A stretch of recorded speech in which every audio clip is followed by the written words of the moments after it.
NRL Preseason Challenge 2024 done and dusted for the New Zealand Warriors, finishing things off with a win over the Dolphins. Let's take a look how this played out.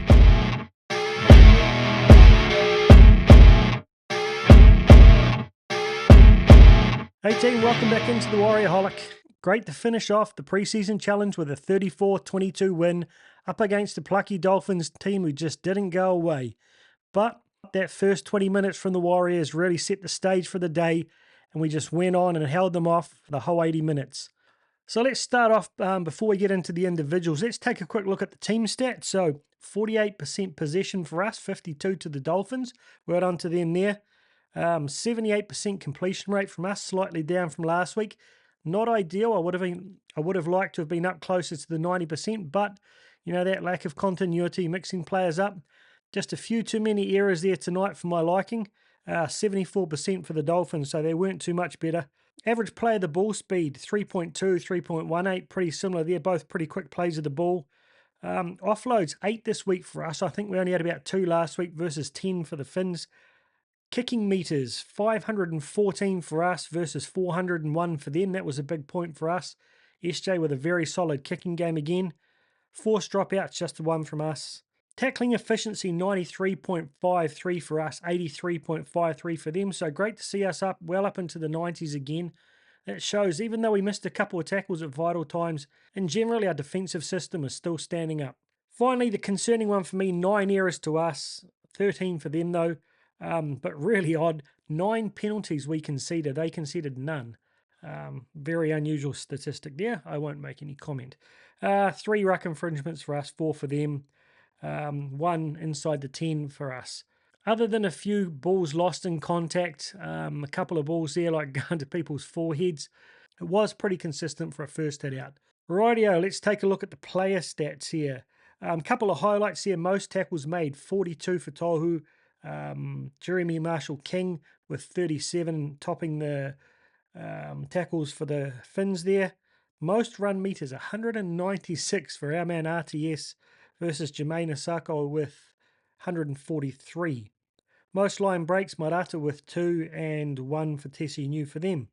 I'm just going to quickly run through the team list and give you my thoughts now. So Tane Tuaupiki, I thought he had an outstanding start to the game. He looked a little bit forlorn there on the bench. I really hope he didn't pick up a niggle, because I thought he was going really well. His ability to get in amongst that ruck, use that step to get a little break going there, get that forward momentum, outstanding. And I think his ball playing ability is probably even better than Chance's. So he's not getting the same run meters. I think he had 114 run meters for him, though he only played about half a game compared to what we normally see from Chance. But still, I think he more than held his own.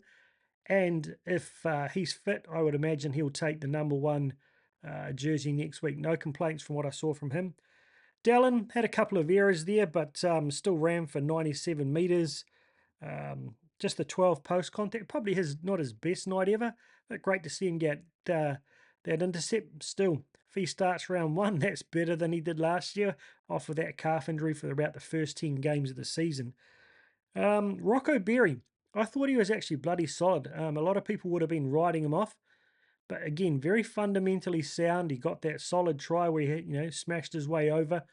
I thought he more than held his own, and his fundamentals were just as good as anything that Ali Lautau had delivered over the first couple of weeks. But grabbing at that calf after he scored the try, maybe an indication that he might have a slight strain there. Could give Ali that chance and get that right-hand centre spot for round 1. But overall, I was pretty happy with his effort. RTS, my man of the match. 196 metres run, 101 post-contact metres, 2 line break assists, 1 try assist, 8 tackle breaks. Absolute beast, and I think he had 2 offloads or 3 offloads on top of that. Everyone was saying, he's going to have to go back to Cup for a couple of weeks and learn how to play rugby league again. Geez, didn't he silence the critics? Absolute machine. It's unbelievable the difference he's going to make for our team this year. So I don't think too many had questioned that. I think there were some other really solid contenders there that we'll get into as we go. But yeah, if you think anyone else was bad of the match over RTS, let me know. Marcelo Montoya, I thought he was okay. Nothing outstanding, but solid as usual. Just 80 run meters and 28 post contact for him. which was unusual. What did we get? Just 3 tackle breaks and 1 line break. So a little quiet, but again, I think both him and Dallin will have done enough to get the start come round 1. You're not going to drop them in any hurry.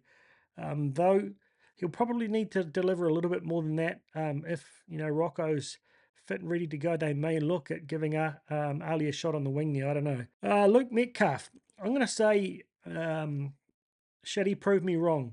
I had questions over how well he could play on the left-hand side there because of his tendency to step off his left foot and cut back inside. Shit, he played well. And again, when he slipped into halfback there after SJ went off, I think he's more than solidified that 6 jersey for round 1. I don't think there'd be too many questions about that. Particularly, it seems that Chanel Harris-Tavita picked up a slight hammy twinge during the week. Tamati Martin was solid, very solid, I thought. Some really good plays, some good ball playing, some really good effort areas, but you can't question the X factor and the growth I think we've seen from Metcalf over the off-season, so expect him to get the nod come round 1. Sean Johnson, shit. What more could you ask of him? That's close to a 10 out of 10 from him in his first out effort, based on what you could expect for a first hit out for a 33-year-old. So, shit, I was, anyone who thought that we were going to fall off this year because SJ wouldn't be able to deliver that same form again, completely full of shit. Just out of curiosity there, what did SJ pull off? So SJ, yeah, running for 49 meters there. 1 line break, 1 line break, 1 line break assist, 1 try assist, and 3 tackle breaks. This is something that was interesting for me. I thought we saw Metcalf kick a lot more than we saw last year. He kicked for 157 metres, SJ with 342. Generally, we were seeing SJ doing the lion's share of the kicking up over 500 metres by himself. That really gives me a lot of hope. Takes a lot of focus off SJ, gives him more time to kick because we have got that second backup option. And I thought that the kicks that Metcalf put in were very well executed. So yeah, it's great to have that another layer being added to our arsenal there with the 2 kickers this year. Then we get into the forwards. I thought our starting pack were absolutely outstanding. That first 20 minutes was so damn clinical. AFB, back to his best, 169 metres, 73 post-contact metres. So he averages around 69 post-contact metres a game. So over his average there. I think he averages around 170 metres. So right up on his average metres. In his first hit out of the year. 4 tackle breaks, 8 hit-ups. Just an absolute workhorse, and we're really going to struggle to fill that gap once he leaves next year. Our guys like Bunty and Ali, they're solid guys, but shit, AFB world class. Real shame to lose him. Wade Egan, that boy is world class as well. His ruck manipulation, his pass from dummy half, absolutely phenomenal. Freddie Lusk played pretty well, but shit, there's such a big gap there. Egan he's definitely going to be in the top 4 hookers in the comp, I would say, in 2024. Mate, stay healthy, brother. We need you out there. Good to see him running a lot too today. A lot more running from him. Mitch Barnett, solid hit out from him, 129 metres, 44 post contact. I really love his line speed when we get them pinned in their own 20-metre zone. It's always Mitch Barnett who comes up for that second and third hit, really fast out of the line to make sure they don't get any momentum going. He's absolutely vital. I think him and AFB are close to, one of the best propping combinations in the comp. I thought they more than outmatched Flegler, though he had, what an effort from him. He played close to about 70 minutes, I think. So well done to Mitch and AFB taking it to Flegler after what he did to them for the Broncos last year. Jackson Ford. Now, granted, he didn't quite get the first one right. The second one was a falcon into his face, so that wasn't on him. Overall, some people probably question his contribution. 129 metres on an edge, 49 post-contact metres. He takes a lot of those tough hits out of our 20 and the like. So I toyed with this one as I was going through. I have a sneaking suspicion he may well cement that starting spot because of what we saw from Marata off the bench. But yeah, I thought he played very solidly again. Kurt Capewell, he exceeded my expectations.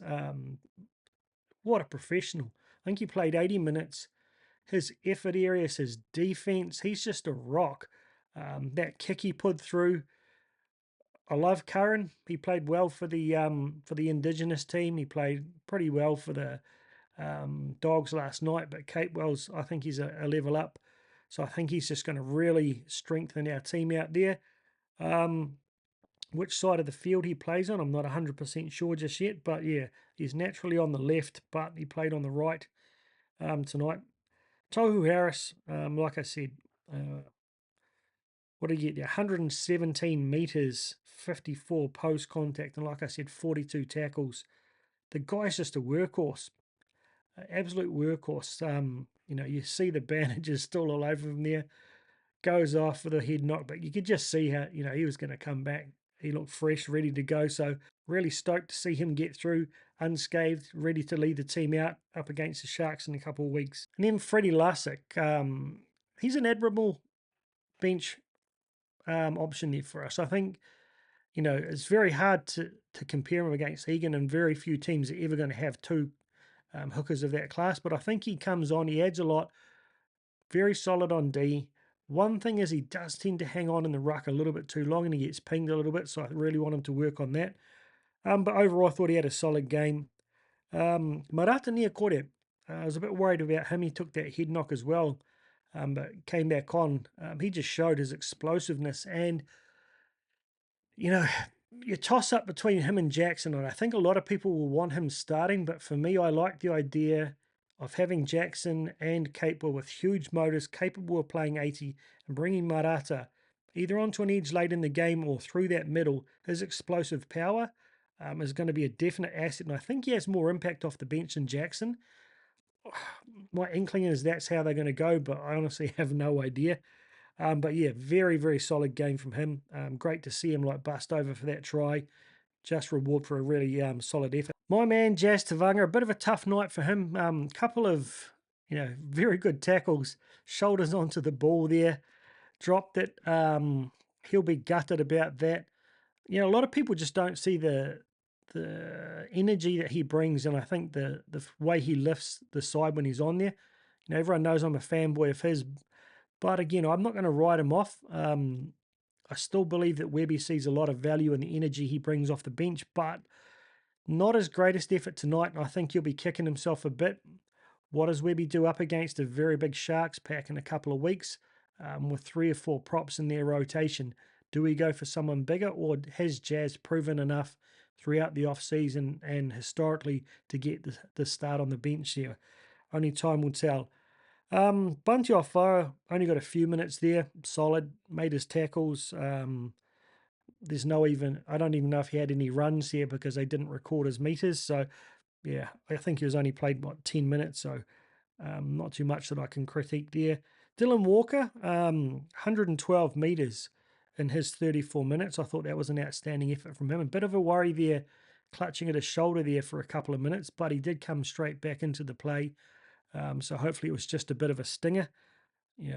He starts every time at 14. You're always confident when he comes on for Tohu. Be an interesting question if he wasn't able to play, who you start at 14. You'd probably go for Lussick. I just really hope that boy's ready for round 1 because we need him out there. Tom Ale, he only played 4 minutes, but he ran for 34 metres, 10 post-contact metres in 4 minutes. So he shows that he's got that injection of energy when he's called upon. I'm leaning towards having him on that bench coming up against the big prop rotation there from the Sharks. So let's see what Webby does there. Ali Lauatea, 24 minutes, and I've got to be honest, he was a little bit quiet. I don't think he stood out as much this week up against a big body there in Tafare, but I think that try might have just sealed it for him. He had so much work to do, all those bodies on him, and managed to get over that X factor versus Rocco's sort of rock solid play there. Great kick chase. Well, that's such a tough one. Someone's going to be really disappointed, but yeah, we'll get onto that in a minute. Adam Pompey, 16 minutes. He ran for 70 metres in his 16 minutes for 32 post-contact metres, which is about what he was running on a full game last year. So good to see he's lifted up the effort areas there. People calling him a mud pissed me off. How many times did he step Herbie Farnsworth or the attackers? He beat the first man a number of times. The try he might get blamed for, but for me, He kind of just slipped off there, but it was Montoya who came on off the wing and missed his man there to let that try in. So, again, I don't completely discount Adam Pompey because I know Webby rates him.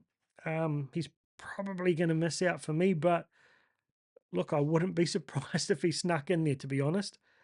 And then we've got Tamati Martin. He came on for 10 minutes there. He ran for 29 metres in his time there. I thought he was really solid without being spectacular. A couple of really good passes. He's just an effort player. He's very solid in D. You know, when you don't notice him out there, but his edge is going well, you know he's doing his job. He's not going to be as flashy as Metcalf. But I can't see him getting that starting spot over Metcalf after what we saw from him. And Graham Telfer, he only came on for 2 minutes, didn't do a lot, but I just noticed one flash of him that he just showed that he's got more pace than I actually thought he had. So interesting to see him in the mix here. You know, a solid guy. I think he plays centre as well, so great to know have another backup option there. And finally, Setutu coming on for 10 minutes here at the end. Very solid. He's got good speed, good strength, and I think he's a genuine contender for that wing spot if someone gets injured. Very solid all-round gamer. We know he can play fullback as well if needed. So with Ed Kossy still struggling with that hand injury, he may be a bit of a backup there if one of the boys happens to get a twinge over the next couple of weeks, which we really hope they don't. Now that wraps it up for the quick take on each of the players. For me, my starting lineup come round one, this is who I'm guessing Webby's going to play, not necessarily my first choice. But here we go. At the back, we're going to go Tane Tuolpiki if he's not injured. Then on the right wing, we're going to go for Dallin and Montoya on the left. Rocco Berry misses out. Damn, it's hard to say, but I think Ali Lautea gets that right wing and RTS on the left there. Luke Metcalf and SJ in the halves. Then we're going to go for AFB, Egan, Mitch Barnett, then Kirk Capewell and Jackson Ford and Captain Fantastic, Tohu Harris at 13. On the bench, I'm going for Dylan Walker, Marata Niakore, Tom Ali, and Bunty Afoa for the Sharks. With their big forward pack, I think we need that extra grunt. Jazz needed an outstanding game today, and he just struggled a bit. Really pains me to say, but I think we may go for the bigger options. But we know Webby likes those fast, quick across the ground props. For anyone who questions what Jazz has to offer, go back and watch that Sharks game where we had that comeback win last year. Jazz was absolutely phenomenal in that game, so that shows what he's capable of, but it's been a while since he's delivered his best. Does Webby go for reputation and physical attributes rather than consistent play over the trials? Hard to tell. That's my guess, though. I think he's going to go for the bench of Dylan Walker, Marata Niakore, Tom Ali, and Bunty Afoa. Okay, team, that's it from me. Let me know who your man of the match was. What were the things that gave you confidence going into round one? And what were the concerns? That's it. See everyone in 2 weeks' time. Friday night, Go Media Stadium. Warriors up against the Sharks. Let's kick this thing off with a bang. Full-on, sold-out stadium. Rocking like we saw against the Knights. Up the mighty Wars 2024. It's our year.